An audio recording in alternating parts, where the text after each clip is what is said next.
ರಕ್ಷಣೆ ಕೊಡಲಾರ್ದಂತೆ ಒಬ್ಬ ಯುವಕ ಬಂದು ಬರಬರವಾಗಿ ಹತ್ಯೆ ಮಾಡಂತ ಕೆಲಸ ಮಾಡಿದ್ದಾನೆ. ಅದೇ ರೀತಿ ಬೆಂಗಳೂರಲ್ಲಿ ಕೂಡ ಜೋಡಿ ಕೊಲೆಗಳು ಆಗಿದಾವ.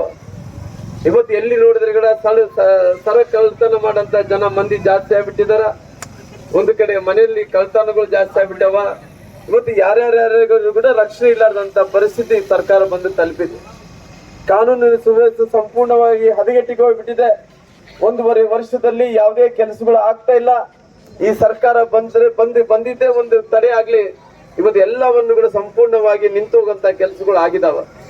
ಇವತ್ತು ಬಹುಶಃ ರೈತರನ್ನಾಗ್ಲಿ ಸಂತೋಷ ಆಗಿದ್ದಾರೆ ಅಂದ್ರಿಗಿನ ಈ ಸರ್ಕಾರ ಬಂದ್ರೆ ಸಾಕು, ಬರಗಾಲ ಅನ್ನಂಥದ್ದು ನಮ್ಗೆಲ್ಲ ಕಟ್ಟಿಟ್ಟು ಬುದ್ದಿತ್ತಂಗೆ. ಕಾಂಗ್ರೆಸ್ ಸರ್ಕಾರ ಯಾವತ್ತೂ ಅಧಿಕಾರಕ್ಕೆ ಬರುತ್ತೋ ಅವತ್ತೆಲ್ಲ ಕೂಡ ಮಳೆ ಇಲ್ಲಾರ್ದಂತೆ, ಬೆಳೆ ಇಲ್ಲಾರ್ದಂತೆ ಎಲ್ಲ ತೊಂದರೆಗಳಾಗದೆ ಬಹಳಷ್ಟು ಜಾಸ್ತಿ ಆಗಿದ್ದಾವೆ.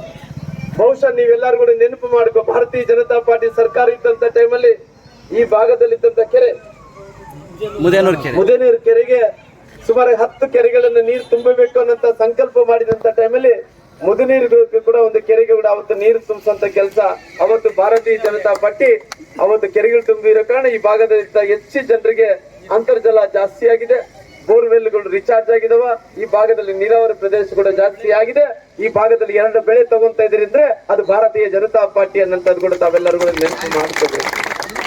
ಯಾಕಂದ್ರೆ ಇವತ್ತು ಭಾರತೀಯ ಜನತಾ ಪಾರ್ಟಿ ಇಡೀ ದೇಶದಲ್ಲಿ ಇವತ್ತು ಇಂಥ ವಾತಾವರಣ ಇದೆ. ನರೇಂದ್ರ ಮೋದಿಜಿಯವರು ಪ್ರಧಾನಮಂತ್ರಿಗಳಾಗ್ಬೇಕು. ಇವತ್ತು ನಂದಿಹಳ್ಳಿ ಅಂದ ತಕ್ಷಣನೇ ಪ್ರತಿಯೊಬ್ಬ ಮನೆಯಲ್ಲೂ ಕೂಡ ವಿದ್ಯಾವಂತರು, ಪ್ರತಿಯೊಬ್ಬ ಮನೆಯಲ್ಲೂ ಕೂಡ ಮಾಸ್ತರು, ಪ್ರತಿಯೊಬ್ಬರು ಕೂಡ ಇವತ್ತು ಎಲ್ಲರಿಗೆ ಮಾರ್ಗದರ್ಶನ ಮಾಡುವಂತ ಹಿರಿಯರು ಎಲ್ಲರೂ ಕೂಡ ಇದ್ರಿ, ವಿದ್ಯಾರ್ಥಿನಿಯರಿದ್ರಿ. ಹಂಗಾಗಿ ತಾವೆಲ್ಲರೂ ಕೂಡ ಬುದ್ಧಿವಂತರು. ಈ ದೇಶದಲ್ಲಿ ಯಾರು ಬೇಕು ಅಂತ ಕೇಳಿದ್ರೆ ನೀವು ಮೋದಿ ಬೇಕಂತೀರಿ.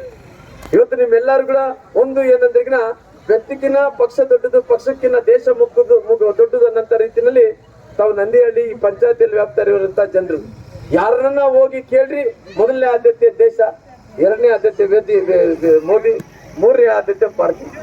ಇವತ್ತು ಇಂಥ ಸಂದರ್ಭದಲ್ಲಿ ನಾನು ವಿನಂತಿಯನ್ನು ಮಾಡ್ಕೊಂತ ಇದ್ದೀನಿ, 140 ಕೋಟಿ ಜನರು ಇವತ್ತು ಭಾರತದಲ್ಲಿದ್ದಂತ 140 ಕೋಟಿ ಜನರು ಮೋದಿ ಇವತ್ತು 2 ಬಾರಿ ಪ್ರಧಾನಮಂತ್ರಿಗಳಾಗಿದಾರ, 3ನೇ ಬಾರಿ ಹ್ಯಾಟ್ರಿಕ್ ಪ್ರಧಾನಮಂತ್ರಿ ಆಗ್ಬೇಕು.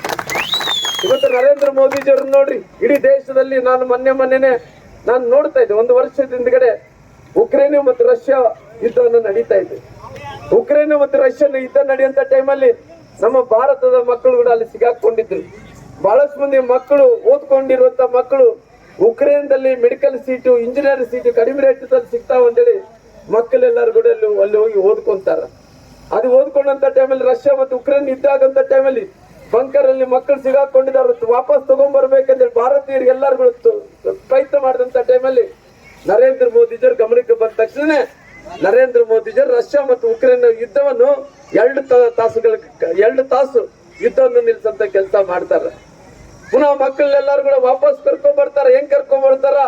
ಭಾರತದ ಬಾವುಟ ಹಿಡ್ಕೊಂಡು, ನ್ಯಾಷನಲ್ ಫ್ಲಾಗ್ ಅನ್ನು ಹಿಡ್ಕೊಂಡು ಎಲ್ಲಾ ಮಕ್ಕಳು ವಾಪಸ್ ಅಲ್ಲಿ ಬಂಕರ್ದಿಂದ ಹೊರಗಡೆ ಬಂದು ಇವತ್ತು ಅದ್ರ ಜೊತೆಲಿ ಭಾರತ ಮಕ್ಕಳೇ ಒಂದೇ ಅಲ್ಲ, ಬೇರೆ ಬೇರೆ ದೇಶದ ಮಕ್ಕಳೆಲ್ಲರೂ ಕೂಡ ಹೊರಗಡೆ ಬರ್ತಾರ ಅಂದ್ರೆ ಭಾರತಕ್ಕಿರಂತ ಶಕ್ತಿ ವಿಶ್ವದಲ್ಲಿ ಹೆಂಗಿದೆ ಅಂತ ಹೇಳಿ ತಾವೆಲ್ಲರೂ ಕೂಡ ಅರ್ಥ ಮಾಡ್ಕೋಬೇಕಾಗಿದೆ. ಇವತ್ತು ಭಾರತ ಅನ್ನೋದು ಆರ್ಥಿಕ ವ್ಯವಸ್ಥೆಯಲ್ಲಿ 5ನೇ ಸ್ಥಾನದಲ್ಲಿದೆ. ಇವತ್ತು 2027ರಿಗೆ ಅದು 3ನೇ ಸ್ಥಾನಕ್ಕೆ ಆರ್ಥಿಕ ವ್ಯವಸ್ಥೆ ಹೋಗುತ್ತೆ. 2047ರಿಗೆ ಭಾರತ ವಿಶ್ವದಲ್ಲಿ ನಂಬರ್ 1 ಆಗುತ್ತೆ.